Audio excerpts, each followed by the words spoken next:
I'm Nick Knutson, joined by Will Miles. Welcome to the first episode of Stand Up and Holler, a weekly, pardon the interruption, inspired show from readingreaction.com focusing on Florida Gator football. On this week's episode, we'll cover the transfer portal dilemma, Emory Jones draft buzz, third and Grantham no more, and Tim Tebow possibly returning to the NFL. But first, before we get started, I want to kick it over to Will here. Will, I'm excited to launch this venture with you. Yeah, man, you and I have been writing over at Read and Reaction now for a year and a half now. And, some of our articles get to be a little bit long-winded. So we thought maybe doing something a little bit shorter for some people out there. And to be honest, give some regular content people can expect on a weekly basis that deals with all of our favorite football teams. So hopefully people are going to enjoy it. Hopefully this is something a little bit different than some of the long view podcast type stuff that's out there. But everybody will get something out of it and have a good time. All right, let's kick it over. Let's start off with two bits. Will, we're going to talk about the transfer dilemma. I've heard you talk about this in the past with the addition of high-end transfers on the Florida roster that have seemingly on the surface, they seem to make up for some misses on the recruiting trail on the high school side. But I saw you retweet a clip from the late kick with Josh Pate this week, where Pate was basically talking about how if you got a guy in the transfer portal and a high school prospect and they're about equal, do you think the college coaching staff would prefer a guy who can give your program 4 years or 2 years? And he's talking about how basically these slots are going to fill up. And even though we saw Alabama just land a major transfer, the linebacker from Tennessee, Henry To'o out of from Tennessee, we're seeing – we think this is going to come back to earth a little bit when college coaches realizes there's only so many slots to give, and you want to give those slots to 4-year players versus 2-year players. What do you think about that, Will?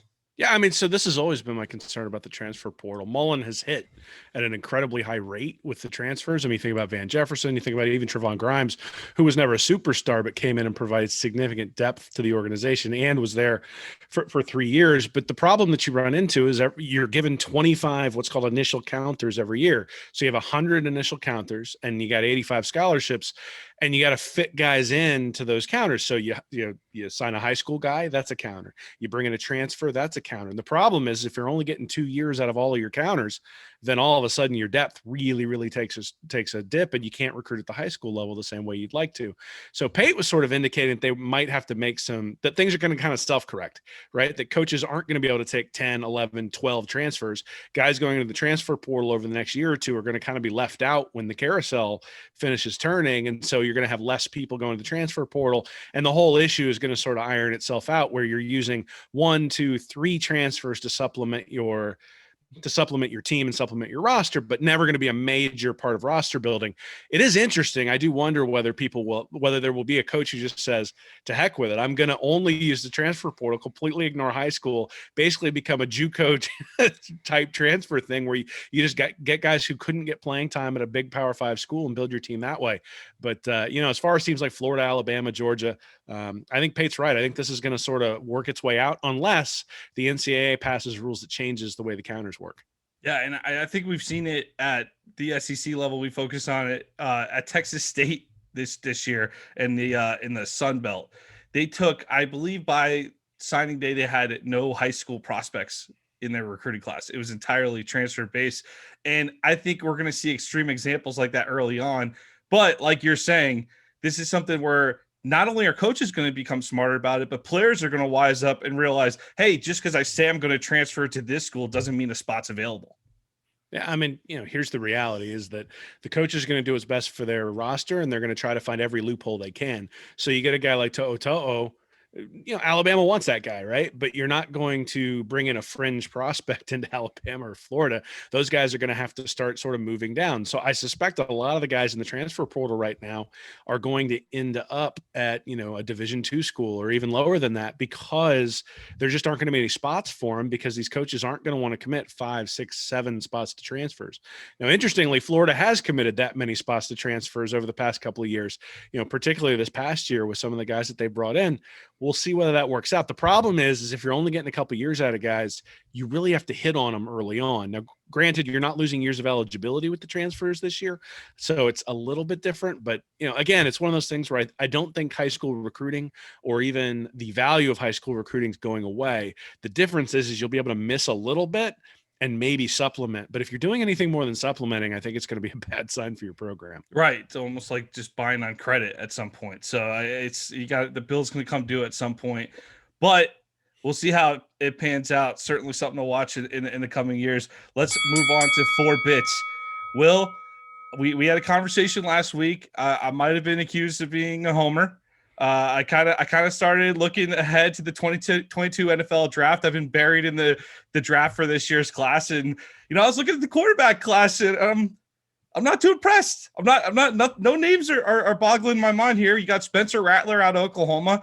You got Sam Howell out of North Carolina.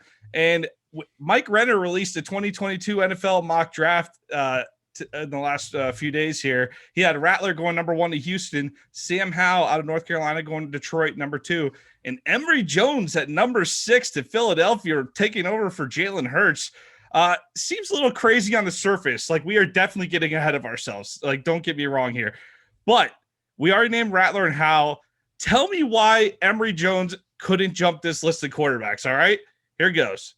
Desmond Ridder, Cincinnati, Malik Willis, Liberty, Kadon Slovis, USC, JT Daniels, Georgia, Carson Strong, Nevada, Matt Corral, Ole Miss, Jay Daniels, Arizona State, Phil Yurkovich, Boston College, Derek King, Miami, and Dylan Gabriel, UCF. Are you afraid of any of those names if you're Emory Jones? I mean, I don't think Emory Jones should be afraid of anybody based on some of the stuff he's already put on film, especially running the ball. I think Florida's running game is going to be a lot better. He's not the prototypical drop back passer you would expect the NFL to look for. I mean, Trevor Lawrence can run the ball a little bit, right, but you saw what happened to Justin Fields, right? Who has similar statistics to Trevor Lawrence, but the guy who is perceived as more of the runner is the guy who drops, and unfortunately is now with the Bears. So his career is probably not going to go the way he wants it to since he plays for the Bears. But I mean, Corral is one of the guys I really look at and say he had an unbelievable year last year. 177.6 quarterback rating, had the 4 interception game against, I think it was Arkansas. But other than that, Lane Kiffin really had him humming. And Corral and Emory Jones are sort of an interesting test case because, Corral was committed to Florida before Mullen came in, and then Emory Jones was his commit. Yurkovich, I really like at Boston College. He had a very similar high school profile to Joe Burrow. I don't think that means he's going to be as good as Joe Burrow. I don't think his first year last year was as good as Burrow's first year at LSU. And I think Boston College is a lot worse, but I think Yurkovich might show some things that the NFL really wants to see. The big thing is going to be the accuracy and the downfield passing and the ability to read defenses. I'm not saying Emory Jones can't do that stuff. I'm just saying we haven't seen it yet. And partly because Mullen hasn't given him an opportunity to show it yet. If he shows it, then yeah, absolutely. I'll tell you what, if Emory Jones is the number 6 pick in the draft, Florida's in the playoff. I think so. I mean, you look at early in the season, that number, that game 3 against Alabama, that it's circled on all of our calendars right now, but it's in the swamp. If he gets off into a hot start, Alabama's starting a fresh quarterback, and I've gotten over that Alabama's got some turnover. I'm not about that argument. Alabama will definitely be favored in that game coming in, but he could put himself on the radar early in the season with a hot start to the season. Alabama coming in week 3. I think that those names, I don't think any of the names, you don't have that. Spencer Rattler is not that Trevor Lawrence surefire guy. I need to watch more of Oklahoma overall to be sold on him as the number 1 pick overall. But I definitely see where him and Howell have definitely achieved those ranks at this point. Jones, like you said, we just got to see it. It's got to be on the field. There's some names on the list too. I don't think most fans have watched a lot of Carson Strong out of Nevada. They've probably only seen bits of Malik Willis at Liberty. There's plenty of guys to check out there, but I think Emory Jones certainly has a chance with a good season here. And based on Mullen's track record with quarterbacks, so you got to think he's going to be in the upper echelon out of this group, though, Will. Well, I mean, I think he'll play well. I think the question is going to be, does he show the skills in the offense that Mullen's going to have in play to be a top 10 NFL draft pick? I think that's pretty unlikely. But then again, I thought it was unlikely that Kyle Trask would compete for the Heisman Trophy last year. And so I thought it was unlikely that Felipe Franks was going to finish 2018 as the quarterback. So I think Dan Mullen has shown in his time at Mississippi State, now his time at Florida, that the quarterback position is going to be is going to be at least adequate, right? Now, adequate doesn't get you to top 10 in the draft, but if you told me Emory Jones was going to be a second round pick next year, I'd tell you he still had a heck of a season at Florida, right? I mean, I don't know that like top 6 is elite level, Something. high level quarterback play. You're not taking some guy who throws 14 touchdowns and 14 picks with the 6th pick in the draft, especially not in this day and age. And so, if he throws 30 touchdowns and 4 picks and runs all over people, even when they know it's coming, then yeah, maybe he gets a shot. But I just that's wishful thinking. I think the reality is if the offense, I don't think the offense is going to struggle to score points. I just think the offense is going to look a lot different than it did last year. And I think the way it looks different, especially early on, and you mentioned that Alabama game, I think we're going to see Emory Jones grow up in that game. But you also mentioned Alabama being favored. It's an opportunity for Todd Grantham. It's an opportunity for Emory Jones. It's an opportunity for Dan Mullen to really sort of put their mark on the Florida program. If he does it, obviously, then you start talking about him in that sort of vein. But he also has to do it throwing for 335 yards or something like that against Alabama. He's not going to do it running for 100, passing for 180. Like that's not the 6th round. That's not the number 6 draft pick. Right. Yeah, no, I only point out the Alabama game to say that he'll have his opportunity early to make a mark on the college football season, to be on that radar for the rest of the year with if he gives a strong performance in that Alabama game. But Will, let's stay on the topic of wishful thinking. Good news for Gators fans here with 6 bits. In a post-spring ball SEC recap, CBS Sports' Barrett Sally said he believes that 3rd and Grantham will be a thing of the past. Quote, defensive coordinator Todd Grantham has become a lightning rod for criticism after a lackluster season in 2020. That has changed, ... At least according to head coach Dan Mullen. It's nearly impossible to have a steadfast opinion on Florida spring due to the lack of spring game and access, but Mullen touted Grantham's defense after each and every scrimmage, which is music to the ears of Florida fans. If that translates to the fall, then look out, SEC East. Will, what kind of music are you hearing? Well, so after last year, I changed Grantham's nickname from 3rd and Grantham to 4th and Grantham because Florida was terrible on 4th down stops. So 65.2% of the 4th downs they allowed to be converted. That was 97th in the country last year.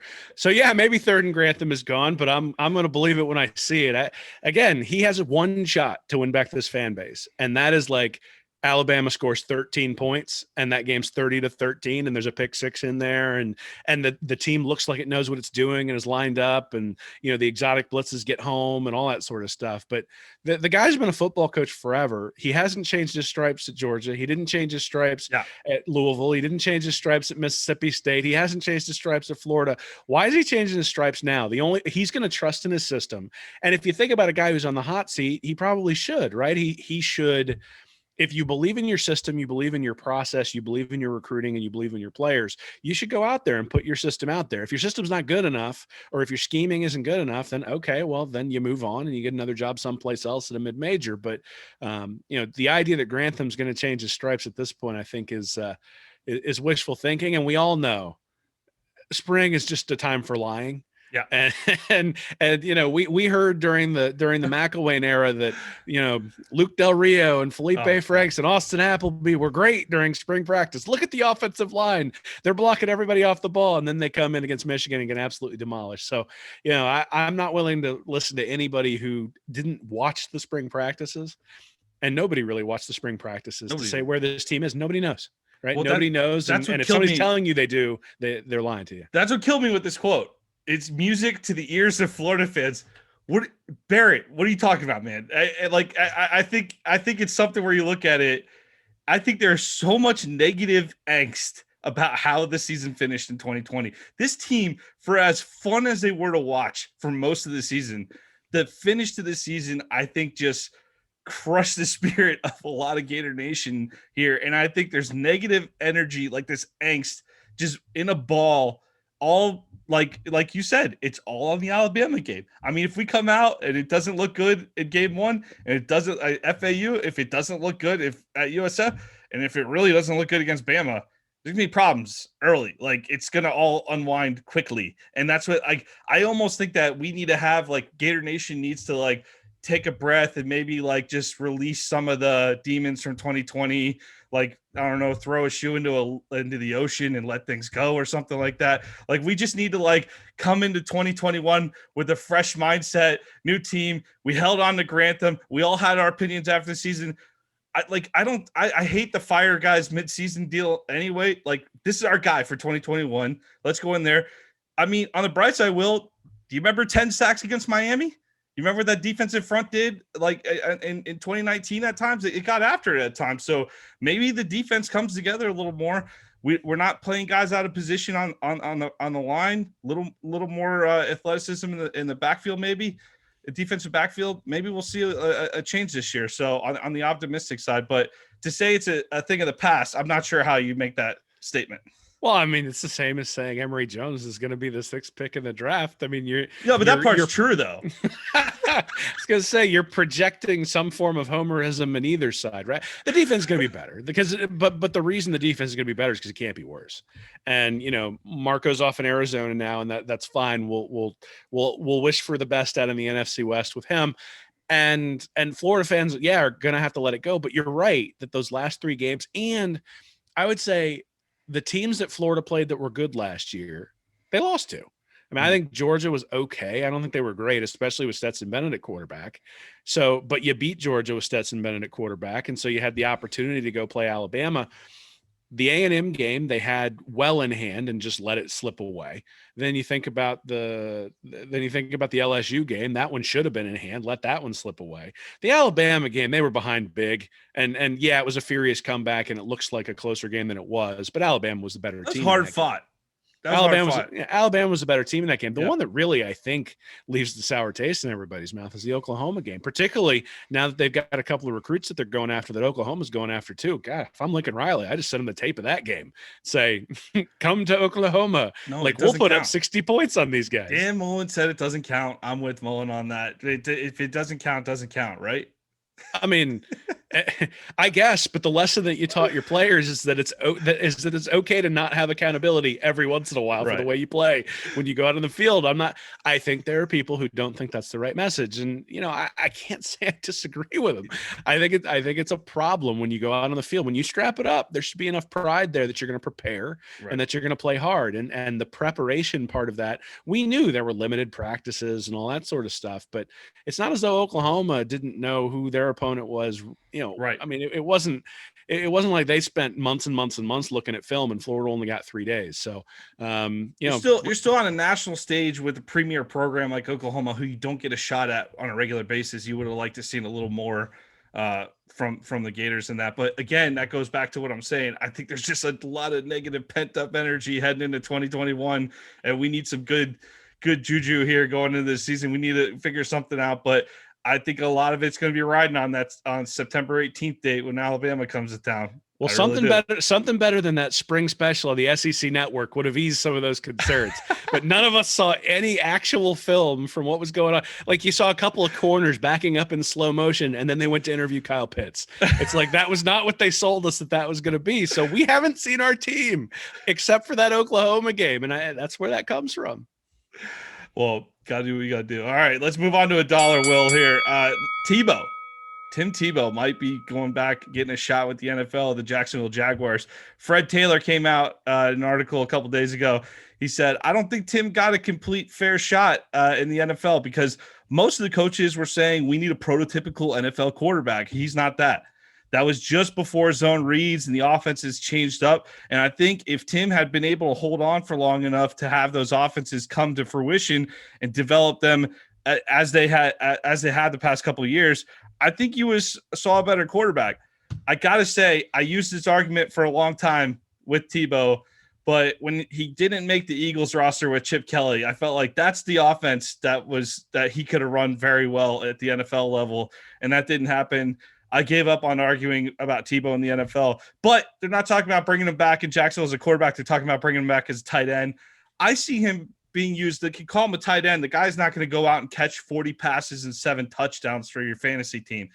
I see him being used in certain situations, maybe like a Taysom Hill type of guy where he comes in on, 4th and 2 and you'd rather have him stick his nose in a linebacker's face mask rather than Trevor Lawrence do the same. if you're Jacksonville and Urban Meyer. What do you think, Will? How do you feel about Tebow potentially landing in Jacksonville? I mean, I don't know. You're the Jaguars fan. What do you think about Tebow landing in Well, Jacksonville? all of my 2012 Jags dreams are coming true right now because I would have hired Urban Meyer in 2012 and brought in Tebow. I couldn't stand. I mean, we were rolling out all kinds of sorry quarterbacks over the last decade, and Jags fans were taking part in the chorus of people making fun of Tebow as a quarterback, which I never understood because I was like, I would take Tebow over most of the guys we rolled out in Jags over and over again.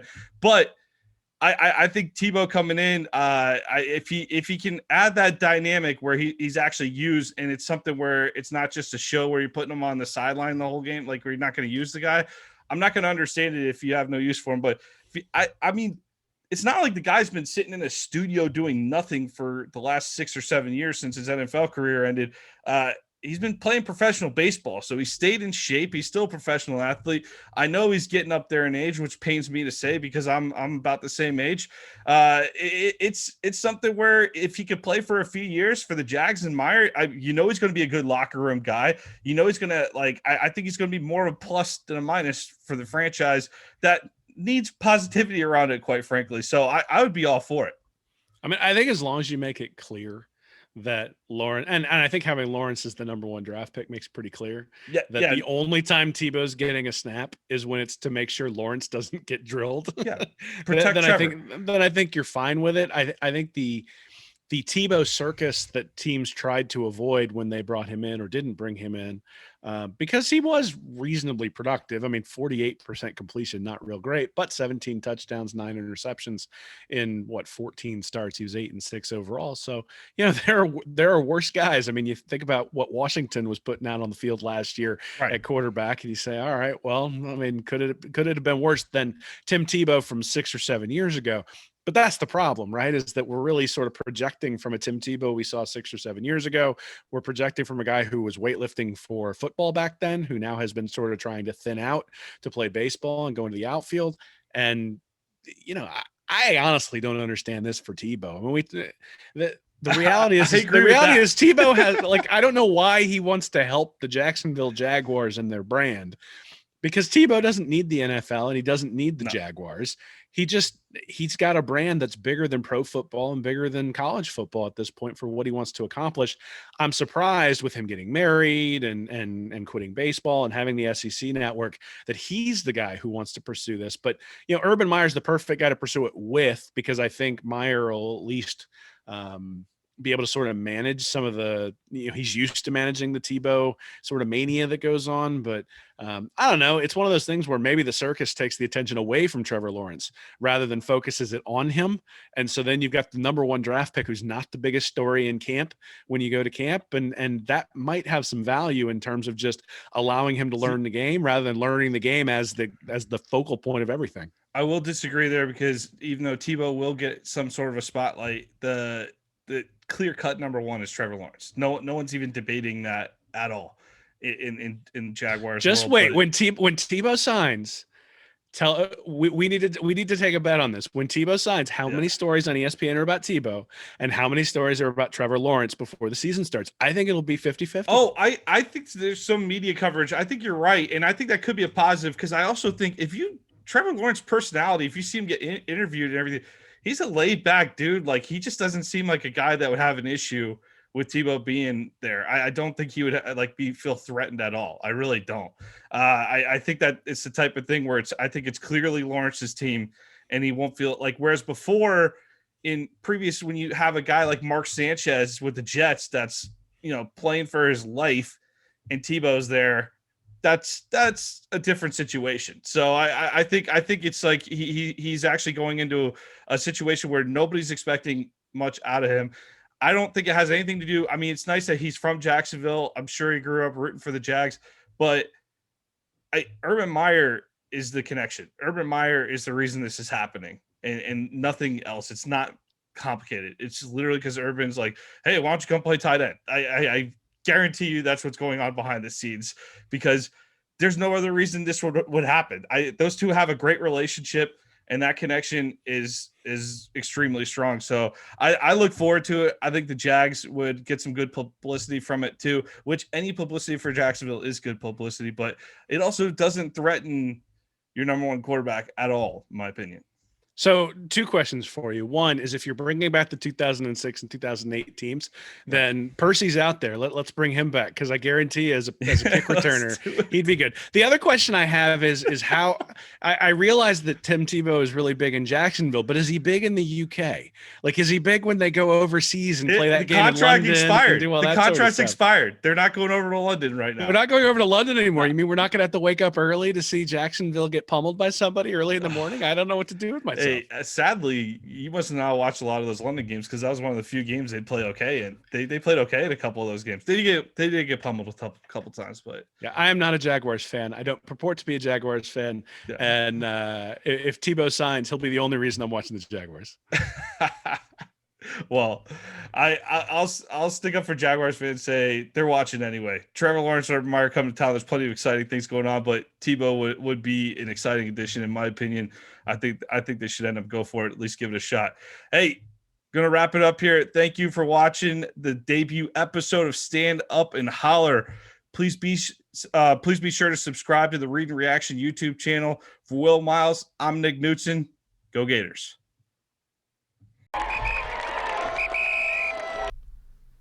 Thank you for watching this episode of Stand Up and Holler. Be sure to subscribe to the Read and Reaction YouTube channel. Join our Patreon community at Read and Reaction for bonus content each week. And check out our website at readandreaction.com. I'm Nick Knutson, joined by Will Miles. And as always, go Gators.